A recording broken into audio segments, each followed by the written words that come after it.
किसी ने बड़े कमाल की बात कही है कि इंसान दुनिया का एकमात्र ऐसा प्राणी है जो गिरना चाहे तो जानवर से भी नीचे गिर सकता है और उठना चाहे तो देवता से भी ऊपर उठ सकता है। नमस्ते दोस्तों, मैं हूं आरजे कार्तिक। एक छोटी सी और मजेदार सी कहानी सुनाता हूं। एक बार एक सेठ जी थे जिनके देश में विदेश में बिजनेस चल रहे थे।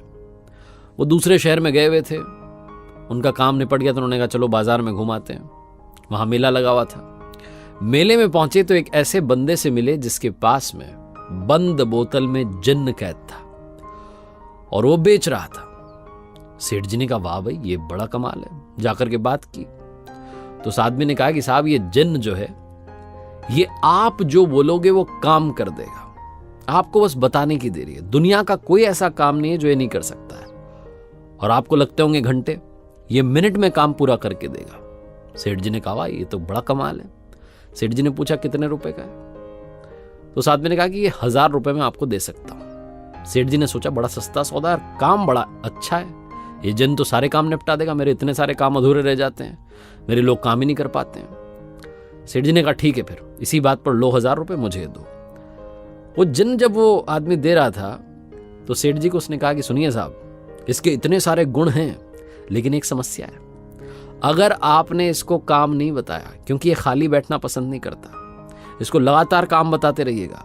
अगर आपने इसको काम नहीं बताया तो ये आपको ही खाने के लिए दौड़ेगा, ये अपने ही मालिक का शिकार कर लेगा। सेठ जी ने कहा ऐसी बात। फिर उन्होंने मन में सोचा कि मेरे देश में व्यापार है, विदेश में व्यापार है, इतने काम है, पूरी जिंदगी निकल जाएगी, इसके काम खत्म नहीं होंगे, इससे काम करवाता रहूंगा। सेठ जी ने कहा ठीक है चिंता मत करो। सेठ जी वो जिन्न लेकर के अपने घर आ गए, बोतल से उसे निकाला, पहला काम बताया।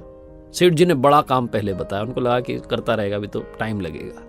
वो जिन्न गया, फटाफट से काम करके आ गया। सेठ जी ने फिर काम बता दिया, फिर गया, फिर करके आ गया। 10-15 दिन में जितने सारे काम थे सेठ जी के सारे निपटा दिए। सेठ जी को समझना है क्या करूं।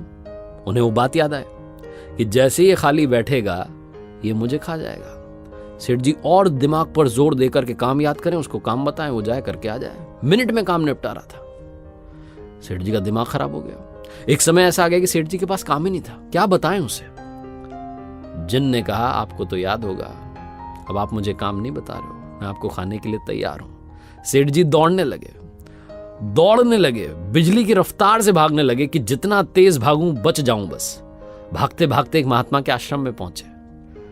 वहां प्रवचन चल रहा था, महात्मा के पैरों में गिर गए। कह रहे महाराज ये जिन्न मेरे पीछे पड़ गया, कह रहा आप काम बताओ, काम नहीं बताओगे तो मैं खा जाऊंगा। क्या काम बताऊं, सारे काम तो करवा लिए। महात्मा ने कहा सुनो, इस जिन्न से कहो कि दुनिया का सबसे ऊंचा बांस लेकर के आए, सबसे लंबा बांस लेकर के आए। जब वो लेकर के आ जाए तो उस बांस को अपने आंगन में गड़वा देना और इस जिन्न से कहना कि ऊपर चढ़ो नीचे उतरो, ऊपर चढ़ो नीचे उतरो। बीच में जब तुम्हारे पास में कोई काम आ जाए तो इससे कहना भाई वो काम करके आ जा। वापस जैसे आए तो कहना ऊपर चढ़ो नीचे उतरो, ऊपर चढ़ो नीचे उतरो। सेठ जी ने कहा वाह क्या बात है, आपने मेरी समस्या चुटकी में सुलझा दी। जिनको भेजा वो सबसे लंबा बांस लेकर के आया, सेठ जी वही करवाते रहे। कहानी जितनी मजेदार है इसका मतलब भी उतना ही मजेदार है। बांस यानी कि आपकी जो दृष्टि है, और ये जिन्न जो ऊपर नीचे चढ़ेगा ये है आपका मन। मन जो होता है वो जिन्न की तरह, उसे हर बार काम चाहिए, काम बताओ। जैसे ही खाली बैठेगा वो आपके पीछे पड़ जाएगा, खाने को दौड़ेगा। तो ये जो दृष्टि है बहुत स्पिरिचुअल बात है लेकिन काम की बात है। इस दृष्टि को उस बांस पर यानी कि श्वास पर टिका दीजिए और अपने मन से कहिए कि ऊपर जाए तो ऊपर वाले का नाम ले, नीचे आए तो ऊपर वाले का नाम ले, यानी कि मेडिटेशन करें। जिस वक्त आप खाली हैं अपने मन से कहिए कि उसको याद करें, उसका सुमिरन करें, तभी ये जीवन साकार होगा, तभी ये मन पवित्र होगा, तभी इस मन का उद्धार होगा। एक बार फिर से वही बात जो आपसे अक्सर कहता हूं, ऊपर वाले के आशीर्वाद के साथ, अपनी मेहनत और अपनों के प्यार के साथ कर दिखाओ कुछ ऐसा कि दुनिया करना चाहे आपके जैसा। याद रखिए हर सोमवार सुबह 9:30 बजे मेरे साथ देखिए एक नई कहानी, और हर शुक्रवार सुबह 9:30 बजे मेरे साथ देखिए लर्निंग सीरीज का एक नया वीडियो।